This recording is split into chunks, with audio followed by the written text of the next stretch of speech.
South Africa held its first democratic elections, and President Cyril Ramaphosa will deliver the keynote address at this year's Freedom Day commemoration, of course held in Middelburg in Mpumalanga. Yeah, the theme for Freedom Month this year is, and quote, consolidating our democratic gains. What does that mean all these years later? Govan Whittles at the commemoration for us. He joins us. Hello to you, Govan. We have the police commissioner with us a little bit earlier, and you have one of the top dogs from the SAPS as well. We need to look back over the years, 28 years, what it means for South Africa and what it means for how we view our security services in this country as well. Indeed, Gareth, and we're here at in Middelburg at the stadium where the National Freedom Day celebrations will be happening. They're consolidating the gains of democracy 28 years after the elections. But what does that mean, and what does it mean for the people in Middelburg and in Mpumalanga and the rest of the country? Joining me is Arts and Culture Minister Nathi Mthethwa. Let's talk a little bit about Freedom Day and what freedom means. Minister, you've brought a number of different artists here to perform at this event and trying to be representative and cover all the aspects of South African society. You think you've managed to achieve this 28 years in, or is this something we're still striving towards? It's work in progress. It's work in progress, and such programs are deliberate to say that indeed South Africa is a diverse country, and we ought to deliberately ensure that we demonstrate that. We get people from different backgrounds to share spaces, to undermine this, dichotomy and divide amongst our people. And it has shown, especially amongst youth, that when we have these programs and deliberate about them, we see that young people do see their value, because this is our country, all of us.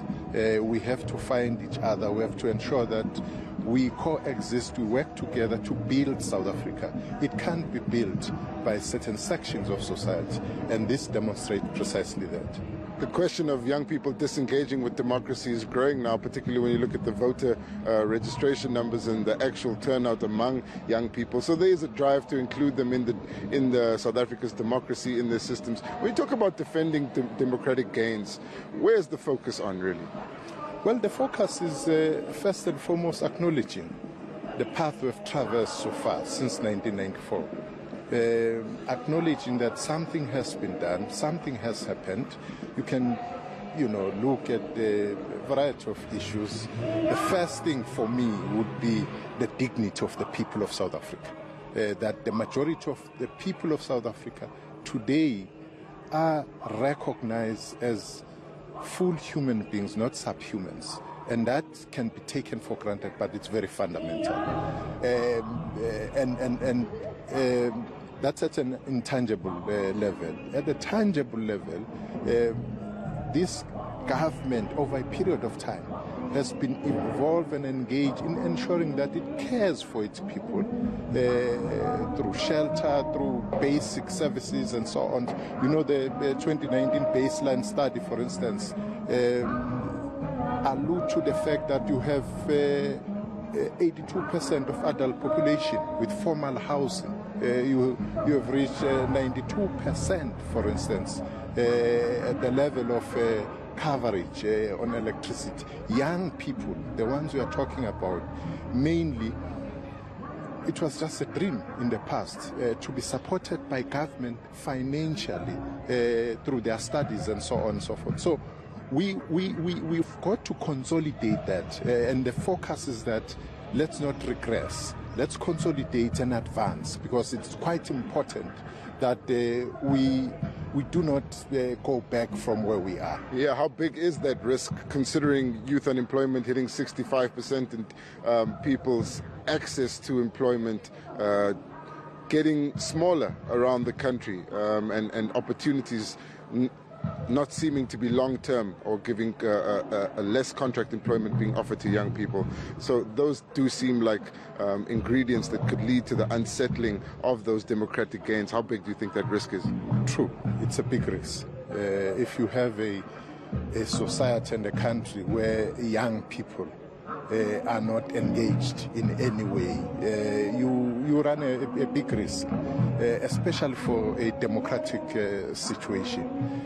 But you know that almost in all departments, including led by the President on youth employment strategy, the plan to ensure that there's specific focus amongst all or across the portfolios of government to have a program and ensure that there is something on youth unemployment, because the unemployment in the country has reached highest proportions, as you say. All right, we're here in Middelburg. Just before we wrap up, this event comes here to engage with the people, but it also offers an opportunity for a little bit of economic injection in the local economy. What kind of events will be happening in this town? Well, local people, local businesses would be, out there ensuring that they make do with what we have, but also getting into those smaller towns, that the government is not only for big cities. We come closer to where people are. All right, thank you so much. That's the Minister of Arts and Culture, Nathi Mthethwa, speaking to us just before the start of the National Freedom Day celebrations here in Middelburg. Expecting to hear from the President as well. And there are a number of local artists and other members of the Mpumalanga government that are expected to give addresses. We'll be coming back to you from this part a little bit later on with more developments in analyzing what these democratic gains are that should be consolidated and defended. Absolutely, and thank you so much, Govan, for that conversation. It's quite interesting that while that's happening in Mpumalanga, Gareth, we also have, the Constitution Hill right here in Johannesburg, that gathering by the Khulumani support group, saying that they will be gathering at Constitution Hill, hoping to find a platform and an ear with the President and Minister Ronald Lamola, because on one end, while of course the Minister of Arts and Culture is in quite a celebratory mood, commemorative, including artists, etc., talking about those democratic gains, on the other hand, some are saying there are more losses than gains since these past 28 years. Excuse me, and that's what I think we're going to try and balance the conversations with today. Yes, there's plenty to celebrate, of course there is, but there's still a lot that needs to be spoken about and kept very much in focus as well. And this is that interview that you had earlier with Nomarasha Bonase, talking about reparation and justice for those that suffered apartheid-era crimes. It's 28 years later, and there's still those sort of injustices, and there's many organizations that, while we are celebrating, like Nathi Mthethwa is suggesting we should, there are still hard questions that need to be asked. But we're going to continue to celebrate Freedom Day, of course. If you just joined us, good to have you with us. We're back to Govan Whittles again a little bit later for those celebrations. Of course, but in the meantime, let's bring you this.